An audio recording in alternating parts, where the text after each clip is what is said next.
Students, today we'll discuss worksheet 46, 47 and 48. So let us start quickly. यहाँ पर हमें कुछ पिक्चर्स हैं जिसमें हम देख रहे हैं कि कुछ गेम्स की पिक्चर हैं। ठीक है, इसको हम स्टिक ड्राइंग कहते हैं। इसको हमने मार्किंग कर दिया 1 2 3 4 5 6। जैसा कि आप देख सकते हो यहाँ कुछ खेलों के चित्र हैं और चित्र देख के आपको किन्हीं 10 खेलों के नाम लिखने हैं। ठीक है, तो आप ये देखिए यहाँ पे कुछ दौड़ता हुआ लग रहा है कि ये दौड़ रहा है, रनिंग कर रहा है, एथलेटिक्स हो सकता है। यहाँ पर ऐसे लग रहा है जैसे नौका चलाने का हो, नौका संचालन हो, रोविंग हो सकता है। यहाँ पर ये बास्केटबॉल जैसा लग रहा है, बॉल लेके चल रहा है। तो ये सब आप पहचानते ही हो। आप इन चित्र को ध्यान से देखना। And to save the time I have written all these things. पहला एथलेटिक्स है, दूसरा बोटिंग है, तीसरा बास्केटबॉल है, judo karate, kho kho, cycle दौड़, तलवारबाजी, football, gymnastic, weight lifting, badminton, hockey. 13 number पे मैंने मार्क नहीं किया है क्योंकि मैं इसमें श्योर नहीं हूँ। 13 नंबर में आप देखिए ये आपका कराटे भी हो सकता है, ताइक्वांडो भी हो सकता है, ये आपका रेसलिंग भी हो सकता है 13 वाला। तो आप देख लीजिए जो आपको ठीक लगे, रेसलिंग करना है, ताइक्वांडो करना है, हाँ, या कराटे करना है, जूडो कराटे जैसे होते हैं। ओके, आगे है आपका कुश्ती, तैराकी, घुड़दौड़। 17 भी मैंने छोड़ दिया। 16 एंड 17 ये दोनों हमें लग रहा है घोड़े पे बैठ के, ये पोलो हो सकता है आपका कि नीचे कुछ बोल्स है, और ये सिंपल घुड़दौड़ भी हो सकता है। तो जो आपको ठीक लगे आप इस पे पोलो लिख दीजिए, इस पे घुड़दौड़ लिख दीजिए। ठीक है, उसके बाद नेक्स्ट है आपका तीरंदाजी, शूटिंग, वॉलीबॉल। आपको कौन कौन से खेल पसंद है उनके नाम बॉक्स में लिखिए। यहाँ पे मैंने कुछ नाम लिखे हैं, आप इसमें लिस्ट में कुछ अपनी तरफ से ऐड कर सकते हैं। विद्यालय में खेले जाने वाले खेल होते हैं जैसे handball, basketball, badminton, volleyball, kho kho, gallery football. और घर में हम कैसे खेल खेलते हैं जैसे लूडो, शतरंज, रस्सी, गिट्टियाँ, ताश, स्टापू, लास्टिक, ऊनो। ताश के पत्ते होते हैं एक प्रकार की ऊनो। और इसमें आप कुछ और अन्य चीज़ें भी जोड़ सकते हो जो आप अपने घर पे खेलते हो, जो मुझे पता नहीं है कि बच्चे क्या खेल रहे होते हैं। ठीक है, you can always add on. Next is, आपको सबसे प्यारा खेल कौन सा है? आपका सबसे प्यारा खेल, आप कौन सा खेल पसंद करते हो, उसका चित्र बनाकर उसके विषय में 5 लाइनें लिखो। तो आप कोई भी गेम लिख सकते हो, उसकी ड्राइंग बनानी है। ठीक है, या आप उसकी पिक्चर भी पेस्ट कर सकते हो और उसके बारे में 5 लाइनें लिखनी है। तो आप ग्राउंड में जो भी गेम खेलते आए हो उसके बारे में ओनली 5 लाइन्स आपको लिखनी है। जैसे यहाँ पर मैंने खो खो के विषय में लिखा है, मुझे सबसे अधिक खो खो पसंद है। इसमें कितने भी बच्चे खेल सकते हैं, ग्राउंड कितना भी छोटा बड़ा हो सकता है। इसमें एक टीम के साथ ही नीचे बैठ जाते हैं, सबके चेहरे एक दूसरे के विपरीत दिशा में होते हैं, 3-3 करके सदस्य आते हैं। तो हमने यहाँ पे एक पोल बना दिया है। यहाँ पर एक टीम खड़ी हो गई है, टीम ए, ये टीम बी है, टीम बी बैठ गई है अपोजिट साइड में फेसेस करके, और ये पोल को छू के टीम ए के लोगों को टीम बी को आउट करना होता है, उनको छूकर। ये पोल को छूते हुए दौड़ते हैं, नीचे बैठे खिलाड़ियों के बीच में से नहीं जा सकते। ये वाला जो बच्चे होते हैं टीम ए के, वो इनके बीच में से नहीं जा सकते, ऐसे ऐसे ऐसे ऐसे नहीं इनको अलाउड होता। लेकिन टीम बी जो बैठी हुई है वो बीच में दौड़ सकती है। जो टीम सबसे कम समय में दूसरे को आउट कर देती है वही जीत जाती है। इसमें खेल का मैदान कितना भी हो सकता है, इसलिए हमें ये पसंद है। किसी चीज़ की आवश्यकता नहीं होती है इसके अंदर, हमें कुछ भी नहीं चाहिए, हमें सिर्फ ग्राउंड चाहिए और बच्चे चाहिए बस। कम बच्चे, ज़्यादा बच्चे, कितने भी हो सकते हैं। इसलिए मुझे ये खेल बहुत पसंद है क्योंकि इसमें आवश्यकता बड़ी कम होती है। आगे देखिए, फुटबॉल के बारे में भी हमने थोड़ा सा लिखा। आप क्रिकेट, हॉकी कुछ भी लिख दीजिए। 5 लाइनें लिखनी थी। एक मैच में 45 मिनट के 2 राउंड होते हैं, बीच में 15 मिनट का विश्राम होता है। हर टीम में 11 सदस्य होते हैं, एक रेफरी भी होता है। यार्ड की लेंथ लिखिए। मैदान कितना होता है, ग्राउंड 120 और 75 यार्ड का होता है। ठीक है, उसके बाद आप इसमें कितना भी और ऐड ऑन कर सकते हो। नेक्स्ट वर्कशीट पे चलते हैं बच्चों, वर्कशीट नंबर 47। इसमें हम रीड कर रहे हैं, भारत में कानून बनाने की सर्वोच्च संस्था भारतीय संसद है। संसद में कानून बनाया जाता है, सबसे सर्वोच्च संस्था है, सबसे ऊंची संस्था है। भारतीय संसद के 3 अंग होते हैं, ये आपको याद करना चाहिए। पहला अंग है राष्ट्रपति, दूसरा लोकसभा और राज्यसभा। ये आपको याद रखना चाहिए कि सरकार के भारतीय संसद के 3 अंग क्या हैं। भारतीय संसद के 3 अंग हैं, राष्ट्रपति, लोकसभा और राज्यसभा। राष्ट्रपति का चुनाव लोकसभा, राज्यसभा और राज्य विधानसभा के निर्वाचित सदस्य करते हैं। ये लाइन भी आपकी याद करने वाली है, इसे आपको लर्न कर लेना चाहिए। अच्छा, संसद के सदन किस तरह के होते हैं? एक लोकसभा होता है जिसको हम लोअर हाउस या निम्न सदन कहते हैं। राज्यसभा इसको ऊंचा बोलते हैं, लोकसभा उच्च सदन होता है। तो यहाँ पे बच्चे ये गड़बड़ कर देते हैं कि किसको निम्न बोलना है, किसको उच्च बोलना है। आप ये याद रखो, जो लोकसभा है, लोक वो निम्न सदन है, और जो राज्यसभा है, राजा से याद कर लो, राजा, तो ये उच्च होता है। ठीक है, इसमें कुल सदस्य 545 हैं, इसके कुल सदस्य 250 हैं। 543 543 जनता द्वारा चुने जाते हैं, जबकि 2 सदस्य एंग्लो इंडियन समुदाय से चुने जाते हैं जिन्हें राष्ट्रपति द्वारा मनोनीत करते हैं। तो 545 में से 543 ऐसे हैं जिसको जनता चुनावों में जीतती है। आपने देखा है चुनाव होते हैं हर साल हमारे देश में, और अभी पीछे भी हुए थे, है ना। और 2 सदस्य जो हैं इसको राष्ट्रपति मनोनीत करते हैं। या राज्यसभा में 250 सदस्य टोटल होते हैं, इसमें से 238 जो है ये लोगों का चुनाव राज्य के विधानमंडल के चुने हुए प्रतिनिधियों द्वारा होता है। ये लोग सिलेक्ट करते हैं विधानमंडल के चुने हुए प्रतिनिधियों द्वारा। विधानमंडल को जनता चुन रही है, उसके प्रतिनिधि जो चुन गए राज्यसभा, यानी राज्यसभा के लिए डायरेक्ट चुनाव नहीं होता। ठीक है, अब 238 उसमें हो गए हैं, तो उसके बाद 12 जो बचे इसको राष्ट्रपति करते हैं मनोनीत। ठीक है, ये वर्कशीट में जो भी चीज़ लिखी है इससे रिलेटेड क्वेश्चन आगे आ सकता है। Okay, house of parliament. Parliament is the supreme law making body. सबसे बड़ी लॉ बनाने वाली बॉडी हमारी पार्लियामेंट है। इसके 3 ऑर्गन्स होते हैं, president, Lok Sabha and Rajya Sabha. Okay, and president is elected by the elected members of Lok Sabha, Rajya Sabha and members of State Legislative Assembly.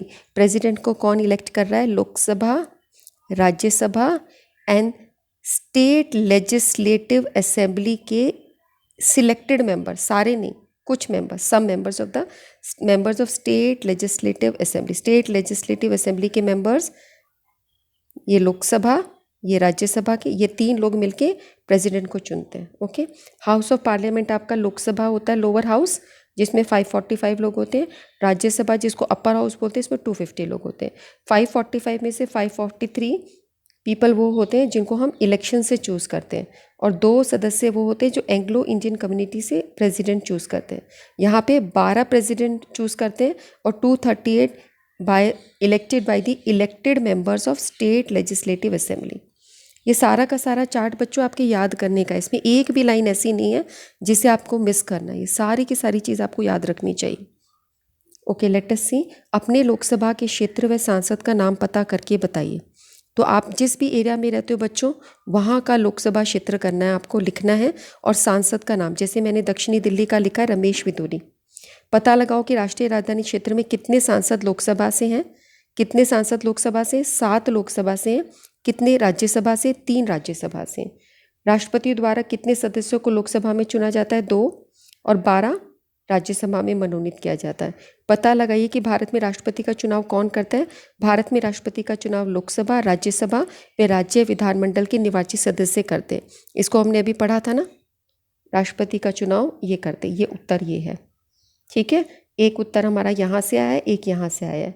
Okay, अब इसमें भी जब इंग्लिश मीडियम में वर्कशीट में हाउ इज़ प्रेसिडेंट इलेक्टेड, ये answer आएगा। ये देखो, ये हमने जो ये क्वेश्चन था आपका कि आप ये लिखिए कि कितने सदस्य लोकसभा में हैं, उन सभी के नाम भी लिखने हैं। कितने सांसद लोकसभा से हैं और कितने सांसद राज्यसभा से। तो हमने यहाँ पे लिख दिया 7 हैं, ये 3 हैं। तो आप ये देखो कि ये 7 कौन से हैं। लोकसभा में आप देख रहे हो चांदनी चौक से हर्षवर्धन जी हैं, ईस्ट दिल्ली से गौतम गंभीर हैं, न्यू दिल्ली से मीनाक्षी लेखी हैं, नॉर्थ दिल्ली से मनोज कुमार तिवारी हैं, नॉर्थ वेस्ट दिल्ली से, साउथ दिल्ली से रमेश बितूरी हैं, वेस्ट दिल्ली से प्रवेश साहिब सिंह हैं।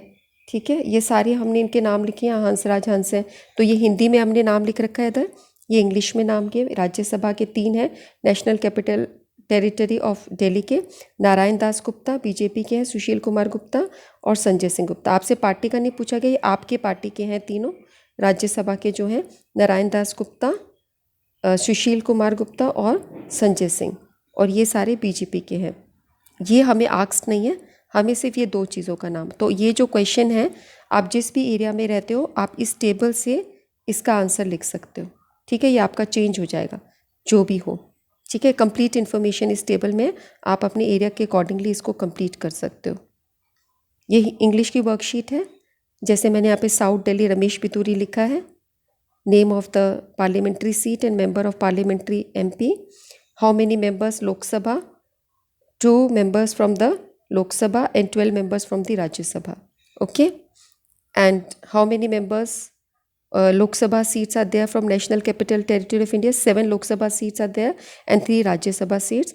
Who elects the president? Lok Sabha, Rajya Sabha elected members and the members of State Legislative Assembly. Okay, done. Now let us come to the next worksheet, worksheet number 48. Read the passage, इस passage को पढ़ो और इन questions के answer करो. Aditi was on her way back from a school trip to Yamuna. Aditi अपने घर से वापस आ रही थी, स्कूल ट्रिप यमुना का गया था, वहाँ से वापस आ रही थी. शी रिमेंबर्ड, उसे याद आया, the mythological story. Mythological story याद आई. माइथोलॉजिकल स्टोरीज वो होती हैं जो हमारी पुरानी हैं, जिनके हमारे पास प्रूफ नहीं है, हम उनको बोलते हैं माइथोलॉजिकल स्टोरीज है. ग्रैंड मदर, माइथोलॉजिकल स्टोरी याद आई, बहुत पुरानी स्टोरी याद आई, जिसको ग्रैंड मदर बताती हैं. Use to tell her about the river Yamuna, जहाँ पे ग्रैंड मदर यमुना रिवर के बारे में उनको कुछ बताती थी इस कहानी में. हर ग्रैंड मदर डिस्क्राइब, उसकी ग्रैंड मदर ने डिस्क्राइब किया था यमुना को as the favourite child of sun god Surya. उन्होंने बोला था यमुना जो है वो तो सूर्य की पुत्री हैं और सूर्य उन्हें बहुत पसंद करते थे. सूर्य की बहुत ही पसंद वाली पुत्री यानी फेवरेट चाइल्ड है वो. शी वॉज शॉक्ड, वो बहुत शॉक हो गई to see how heavily polluted Yamuna look that day. उसे देख के बहुत हैरानी हुई कि यमुना में कितना पोल्यूशन है, कितना प्रदूषण है. They had spent the entire day trying to clean the waste dumped into the river. उन लोगों ने, बच्चों ने सारा दिन पूरा समय लगाया रिवर में जो भी डंप कर दी गई थी चीज़ें. पिछले इंग्लिश वर्कशीट में हमने देखा था ना डंप का मीनिंग. लोग कुछ भी उठा के जो डाल देते हैं, ऐसे ही इकट्ठा करते हैं, उसको डंप कहा जाता है. जो भी डंप किया था उसको सारे को बाहर निकाल के उन्होंने फुल डे यमुना को क्लीन करने की कोशिश की. शी वॉज सैड, सैड यानी दुखी थी, बट फुल ऑफ होप, लेकिन उसको होप था that they all together will make a difference, कि ये सब मिलके कुछ ना कुछ परिवर्तन ज़रूर लेके आएंगे. विद दैट थॉट, इस बात से she started to sketch a poster. उसने एक पोस्टर बनाना शुरू किया to generate awareness on how to save. उसने अवेयरनेस को, जागरूकता अभियान को चलाने की प्रयास किया कि कैसे यमुना को बचाना चाहिए. उसके मन में ये इच्छा आई कि यमुना इतनी गंदी है, अब इस पर कुछ काम करना चाहिए. ठीक है, अब हम इसके कुछ प्रश्न देखते हैं. Where did Aditi visit? Aditi visited Yamuna. Why was Aditi shocked? She was shocked to see heavily polluted Yamuna. What did Aditi's grandmother tell her about the river Yamuna? उनकी मदर ने उनको बोला था tell her about the river Yamuna. She described Yamuna as the favorite child of sun god Surya. इसका answer भी where did Aditi visit? हाँ, यहीं से पता चलता है ना, स्कूल ट्रिप टू यमुना, वहाँ से आया. इसी पैसेज से हम इन आंसर्स को निकाले. अदिति शॉक्ड क्यों हुई? She was shocked. शॉक्ड कहाँ है? शॉक्ड वर्ड को ढूंढिए. She was shocked to see how heavily polluted Yamuna look that day. How heavily polluted Yamuna. ठीक है, इसी से आंसर आ रहे हैं. अब नेक्स्ट का आंसर हम देखते हैं. नेक्स्ट क्वेश्चन है हमारा, what did Aditi's grandmother tell her about the river Yamuna. Yamuna के बारे में क्या बोला था? Her grandmother told her that Yamuna is the favourite child of sun god Surya. Okay, उसके बाद नेक्स्ट है help Aditi by drawing the awareness poster save Yamuna. Save Yamuna पे बच्चों आपको कोई पोस्टर बनाना है. ये जो खाली जगह है इस जगह पर आपको एक पोस्टर बनाना है सेव यमुना पर. ओके, आप इस काम को कर लीजिएगा. नेक्स्ट है, पिछली वर्कशीट्स में भी आपने कुछ पिक्चर्स देखी थी, उसको आप यूज़ कर सकते हो. Look at the questions, look at this picture carefully and write how you can make these children happy. आप इन बच्चों को कैसे खुश कर सकते हो. आप यहाँ पे देख रहे हो रग पिकर लग रहे हैं कि कूड़े के ढेर से कुछ सामान उठा रहे बच्चे, इनको हम कैसे खुश कर सकते हैं. We can help them to get admissions in government school where they can get free education and free food and they can get many facilities there. हम इनका अगर गवर्नमेंट स्कूल में एडमिशन्स करा दें तो उनको एजुकेशन भी मिल जाएगी, खाना भी मिल जाएगा जिसके लिए काम करने लग रहे हैं, और भी कई फैसिलिटीज़ मिलेंगी. आपको पता है बहुत तरह की चीज़ें की फैसिलिटीज़ होती है. अगर आप अच्छा पढ़ जाते हो आपको स्कॉलरशिप मिलता है, आपको स्कूल ट्रिप्स होते हैं, इधर उधर एजुकेशनल ट्रिप्स होते हैं, तो बहुत सारी फैसिलिटीज़ इन बच्चों को मिलेगी. तो हम इन बच्चों को क्या करा सकते हैं? गवर्नमेंट स्कूल का रास्ता दिखा सकते हैं. ओके, अब नेक्स्ट क्वेश्चन देखिए. नेक्स्ट क्वेश्चन है, state 2 things you think are polluting river Yamuna. River Yamuna को क्या 2 चीज़ें पॉल्यूट कर रही हैं और उनका सोल्यूशन भी लिखो. जैसे हमने पॉल्यूटेंट लिखा, पॉल्यूटेंट वो होता है जिसकी वजह से गंदगी आ रही है. केमिकल्स फ्रॉम द फैक्ट्रीज, आपने उस वर्कशीट में पढ़ा था इंग्लिश वर्कशीट में कि केमिकल्स उसमें जाते हैं फैक्ट्रीज में, 19 ड्रेन्स जा रहे हैं, आपने पढ़ा था ना. तो हमें क्या करना चाहिए इसके लिए? Licence should be cancelled of those who don't follow the rules of proper disposal of waste. उन फैक्ट्रीज़ के लाइसेंस कैंसिल कर लो जिनको ये नहीं पता कि फैक्ट्री वेस्ट को कैसे डिस्पोज ऑफ करना है, उसका ट्रीटमेंट करके डिस्पोज ऑफ किया जाता है, टॉक्सिक चीज़ों को नहीं डाला जाता। अगर वो इन चीज़ों का ध्यान नहीं रख रहे, उनका लाइसेंस कैंसिल करो। नेक्स्ट, पॉल्यूटेंट और बैड हैबिट्स। अब हमारी भी कुछ गंदी आदतें होती हैं, जैसे हम पशुओं को नहला रहे हैं, अपना कूड़ा वहाँ फेंक रहे हैं, थ्रोइंग वेस्ट। तो उसका सोल्यूशन है heavy fines on those who don't follow rules. जो रूल्स को फॉलो नहीं करे उस पर फाइन करो। अच्छी अच्छी बातें बहुत सारी बोल दी हैं, उसके बाद भी काम नहीं होते, तो we should give penalties to those thing. Okay, so 3 worksheets हमने क्विकली जल्दी से डिस्कस कर लिए। आप इन काम को अपनी कॉपी में करें, इनके पिक अपनी टीचर्स को सेंड करें एंड कमेंट सेक्शन में कमेंट करें। ओके बच्चों, थैंक यू।